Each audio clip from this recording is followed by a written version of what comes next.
Everyone, from me, Brent Graham, welcome to the Stage 5 betting preview of the Tour de France. Just to kick off with, there's a look at the money back for second place special that World Sports Betting have started from Stage 5. And if you back a runner to win the stage prior to the stage starting and he finishes second, they will refund your stake in free bet. Terms and conditions apply.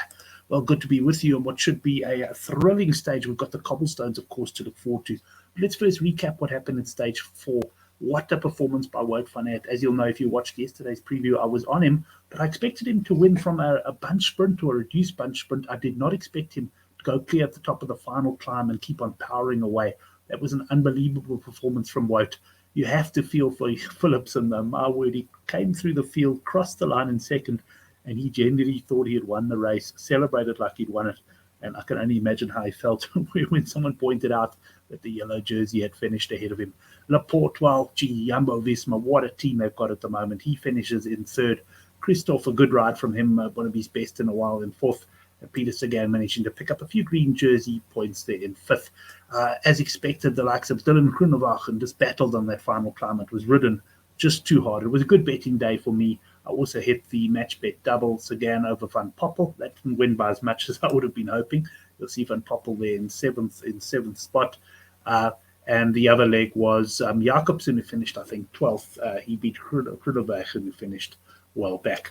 Let's have a look at the classification betting now quickly before we get onto the stage itself. Tadej Pogacar there, he's actually shortened, well, he's lengthened slightly in the betting from 11 to 20 to 13 to 20. Did he show weakness today? I don't think so, but there was certainly a point on that final climb where he lost contact, which is very much unlike him. Bookie's also reading quite a bit into the fact that Vingegaard looked the stronger of the Jumbo-Visma riders today. He shortened to 3-1, while Rogic's out from 11 to 2. These two, of course, started the whole tour 4-1 at the same price. No change on the mountains classification with Pogacar and Pinot topping the betting boards there. A big change in the points classification. Wout van Aert is in from sort of 4 to 10 into 1 to 7 now. It does look as though only bad luck is going to stop Wout van Aert from winning this jersey, but you never know. The green jersey is a funny thing, and as the tour goes on, Wout van Aert will have to focus more and more on being a domestique. Team classification, not a lot of change, a slight shortening there for Jumbo-Visma into 7 to 5. Right, let's have a look at the stage profile. Here we got 157 kilometers, a pretty flat start. We've got a sprint after 37 kilometers, and there's a good chance, in my view, that the peloton could all be together for that sprint still, because I think, unlike in the previous stages, there's going to be a hell of a battle to get into the break here, and it may take some time to form.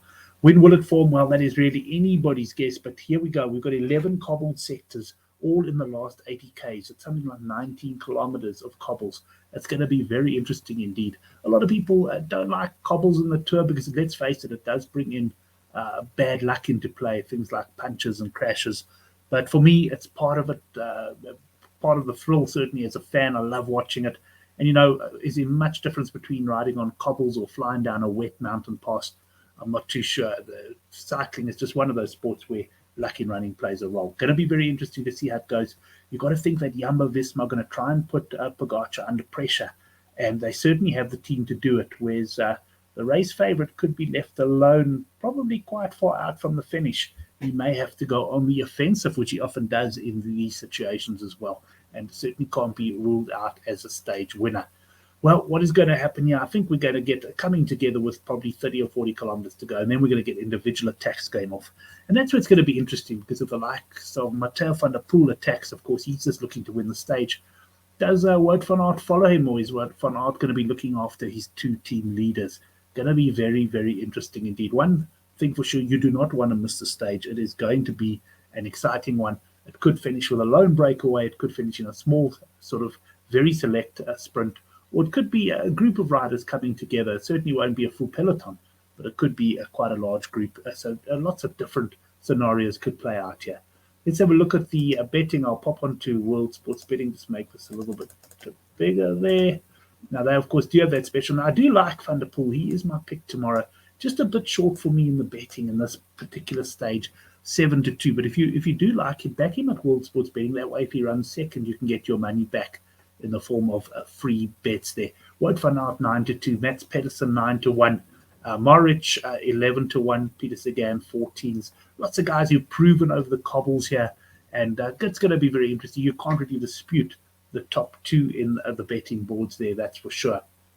Well, let's get on to my bets then, and I'll just bring them up now.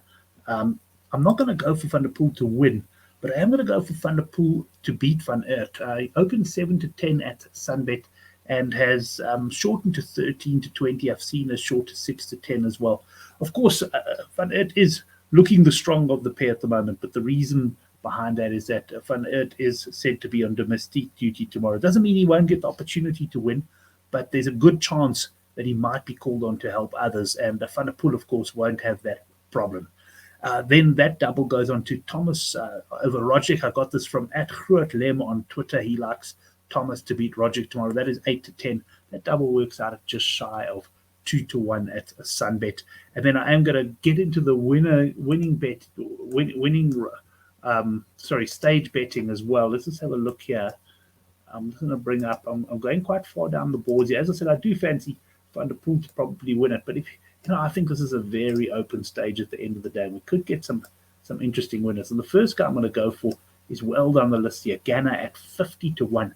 For me, Ganna is a man who should be tailor-made for the cobbles. He's a strong rider. And Ineos, let's see what they bring to the party.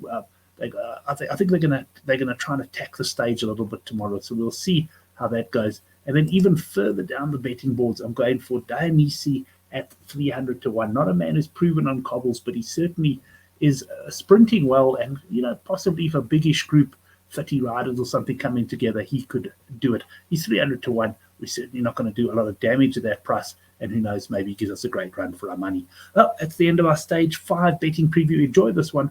I'll certainly not sure if I'm going to watch it live, but I'll be recording it and making sure I don't find out the result. The mountains are getting closer. Until next time, enjoy the Tour de France.